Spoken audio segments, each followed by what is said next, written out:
नमस्कार दोस्तों, एक बार फिर से आपका स्वागत है। वट सावित्री व्रत।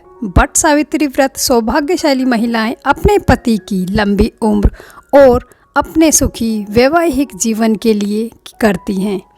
यह व्रत हर वर्ष ज्येष्ठ मास की अमावस्या तिथि को किया जाता है।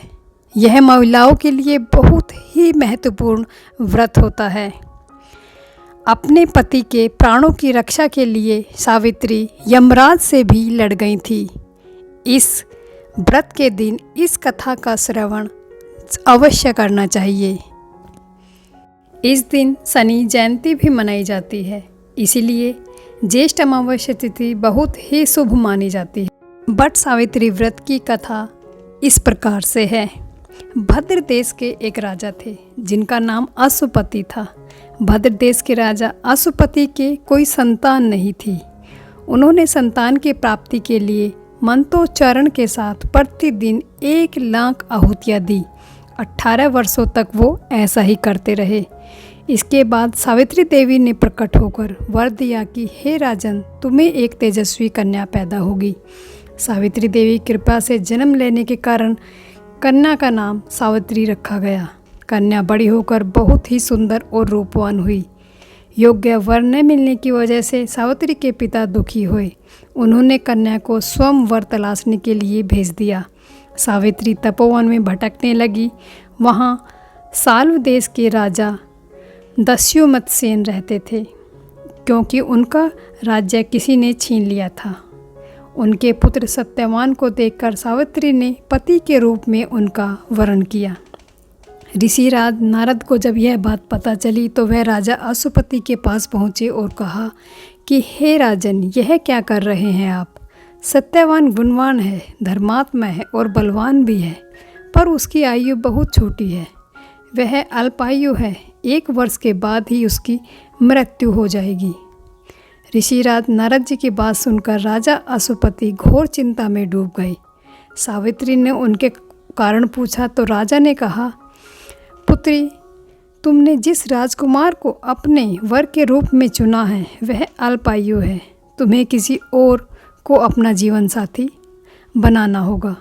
इस पर सावित्री ने कहा कि पिताजी, आर्य कन्याएं अपने पति का एक बार ही वरण करती हैं। राजा एक बार ही आज्ञा देता है और पंडित एक बार ही प्रतिज्ञा करते हैं और कन्यादान भी एक बार ही किया जाता है। सावित्री हट करने लगी और बोली, मैं सत्यवान से ही विवाह करूंगी। राजा अश्वपति ने सावित्री का विवाह सत्यवान से कर दिया। सावित्री अपने ससुराल पहुंचते ही सास ससुर की सेवा करने लगी। समय बीतता चला गया। नारद मुनि ने सावित्री को पहले ही सत्यवान की मृत्यु के दिन के बारे में बता दिया था। वह दिन जैसे जैसे करीब आने लगा, सावित्री अधीर रहने लगी। उन्होंने 3 दिन पहले से ही उपवास शुरू कर दिया। नारद मुनि द्वारा कथित निश्चय तिथि पर पितरों का पूजन किया। हर दिन की तरह सत्यवान इस दिन भी लकड़ी काटने जंगल चले गए। साथ में सावित्री भी थी। जंगल में पहुंचकर सत्यवान लकड़ी काटने के लिए एक पेड़ पर चढ़ गए। तभी उनके सर में तेज दर्द हुआ। दर्द से व्याकुल सत्यवान पेड़ के नीचे आ गए। सावित्री अपना भविष्य समझ गई। सत्यवान के सिर को गोद में रखकर सावित्री सत्यवान का सिर सहलाने लगी। तभी वहाँ यमराज आते दिखे। यमराज अपने साथ सत्यवान को ले गए। सावित्री भी उनके पीछे पीछे चल पड़ी। यमराज ने सावित्री को समझाने की कोशिश की कि यह विधि का विधान है, लेकिन सावित्री नहीं मानी। सावित्री की निष्ठा और पति परायणता को देखकर यमराज ने सावित्री से कहा कि हे देवी, तुम धन्य हो, तुम मुझसे कोई भी वरदान मांगो। सावित्री ने कहा कि मेरे पास सास ससुर वनवासी और अंधे हैं, उन्हें आप दिव्य ज्योति प्रदान करें। यमराज ने कहा, ऐसा ही होगा, जाओ अब लौट जाओ। लेकिन सावित्री अपने पति सत्यवान के पीछे पीछे चलती रही। यमराज ने कहा कि देवी, तुम वापस जाओ। सावित्री ने कहा, भगवान, मुझे अपने पति देव के पीछे पीछे चलने में कोई परेशानी नहीं है। पति के पीछे चलना मेरा कर्तव्य है। यह बात सुनकर उन्होंने फिर से एक वर मांगने के लिए कहा। सावित्री बोली, हमारे सास ससुर का राज्य छीन गया है, उन्हें पुनः वापस दिला दें। यमराज ने सावित्री को यह वरदान भी दे दिया और कहा कि तुम जाओ, लौट जाओ। लेकिन सावित्री पीछे पीछे चलती रही। यमराज ने सावित्री को तीसरा वर मांगने के लिए कहा। इस पर सावित्री ने 100 संतानों और सौभाग्य का वरदान मांगा। यमराज ने उसका वरदान भी सावित्री को दे दिया।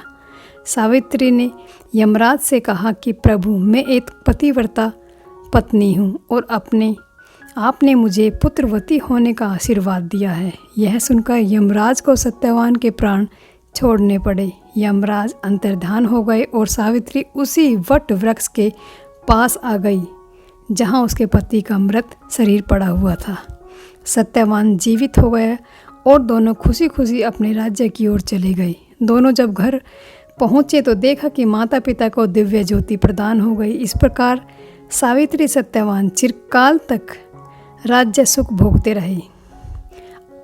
अतः इस कहानी का सार है कि पतिव्रता सावित्री के अनुरूप ही प्रथम अपने सास ससुर का उचित पूजन करने के साथ ही अन्य विधि विधान से प्रारंभ करें।